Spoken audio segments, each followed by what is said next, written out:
जब आप किसी महान गुरु के शिष्य हों, तब अन्य किसी को अपना शिष्य बनाओ नहीं।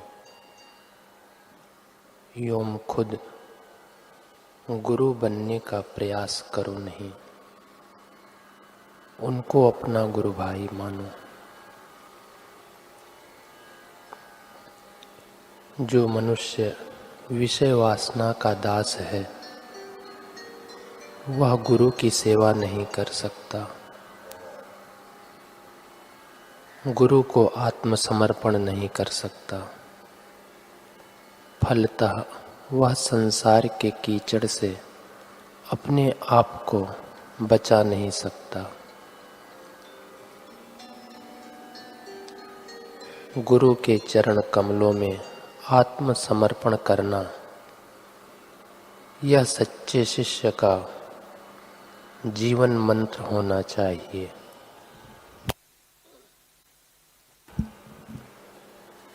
गुरु की बताई हुई साधना पद्धति को जीवन में लाकर अपने जीवन का निर्माण करना चाहिए। साधना में जल्दी प्रगति के लिए साधक को अपने जीवन में 6 महत्वपूर्ण बातें लानी चाहिए। पूज्य बापू जी कहते हैं, कई लोग शिकायत करते हैं कि माला करते करते नींद आने लगती है। क्या करें? सतत माला नहीं होती तो आप सेवा करें, सतशास्त्र पढ़ें। मन बहुआयामी है तो उसको बहुत प्रकार की युक्तियों से संभाल के चलाना चाहिए। कभी जप किया, कभी ध्यान किया, कभी स्मरण किया, कभी सेवा की। इस प्रकार की सत प्रवृत्तियों में मन को लगाए रखना चाहिए। साधक यदि इन 6 बातों को अपनाए तो साधना में बहुत जल्दी प्रगति कर सकता है। पहली बात है, व्यर्थ की बातों में समय न गंवाए। व्यर्थ की बातें करेंगे, सुनेंगे तो जगत की सत्यता दृढ़ होगी, जिससे राग द्वेष की वृद्धि होगी और चित्त मलिन होगा। अतः राग द्वेष से प्रेरित होकर कर्म न करें। सेवा कार्य तो करें, लेकिन राग द्वेष से प्रेरित होकर नहीं। अपितु दूसरे को मान देकर, दूसरे को विश्वास में लेकर सेवा कार्य करने से सेवा भी अच्छी तरह से होती है और साधक की योग्यता भी निखरती है। भगवान श्री रामचंद्र जी औरों को मान देते और आप अमानी रहते थे। राग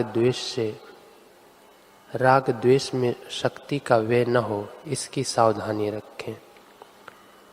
दूसरी बात, अपना उद्देश्य ऊंचा रखें।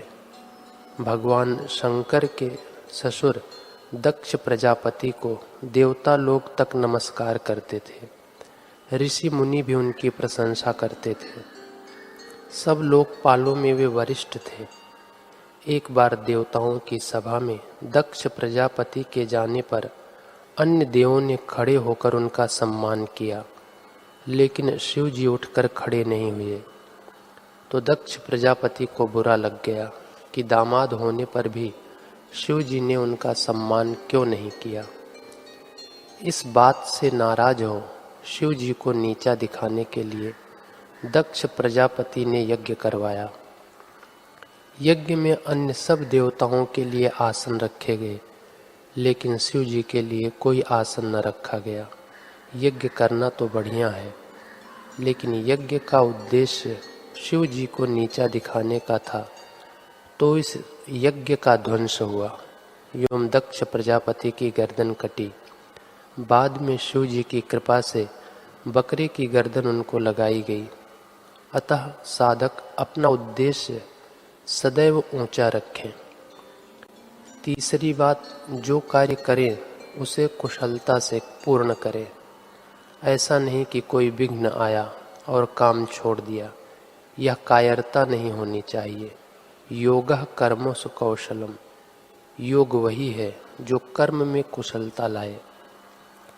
चौथा है, कर्म तो करें लेकिन कर्तापने का गर्व न आए और लापरवाही से कर्म बिगड़े नहीं, इसकी सावधानी रखें। यही कर्म में कुशलता है। सबके भीतर बहुत सारी ईश्वरीय संपदा छिपी है। उस संपदा को पाने के लिए सावधान रहना चाहिए, सतर्क रहना चाहिए। पांचवी बात, साधक का व्यवहार व हृदय पवित्र होना चाहिए।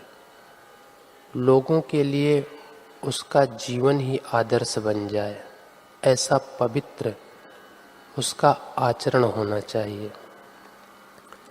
छठी और आखिरी बात, जीवन में ईश्वर को, गुरु के वचनों को ही महत्व दें। सब में कुछ न कुछ दोष गुण होते ही हैं। ज्यों-ज्यों साधक संसार को महत्व देगा, त्यों-त्यों दोष बढ़ते जाएंगे और ज्यों-ज्यों ईश्वर को, गुरु के सत्संग वचनों को महत्व देगा, त्यों-त्यों सद्गुण बढ़ते जाएंगे। संत एकनाथ जी महाराज ने गुरु को महत्व दिया तो खुद गुरुत्व में प्रतिष्ठित हो गए। सतगुरु की अगाध महिमा का अनुभव करने वाले संत एकनाथ जी गुरु की महत्ता का वर्णन करते हुए कहते हैं, हे ओंकार स्वरूप विश्वरूप सद्गुरु, तुम्हें नमस्कार है। तुम ज्ञान स्वरूप हो और विश्व के बाहर भीतर तुम ही हो। यदि तुम्हारे स्वरूप का विचार किया जाए तो तुम निर्गुण होते हुए अव्यय अक्षय हो। ये जो साक्षात चराचर हैं वे तुम्हारे निर्गुण स्वरूप के घटक हैं। साधक के जीवन में ये 6 बातें आ जाएं तो साधक साधना में शीघ्र उन्नति कर लेता है।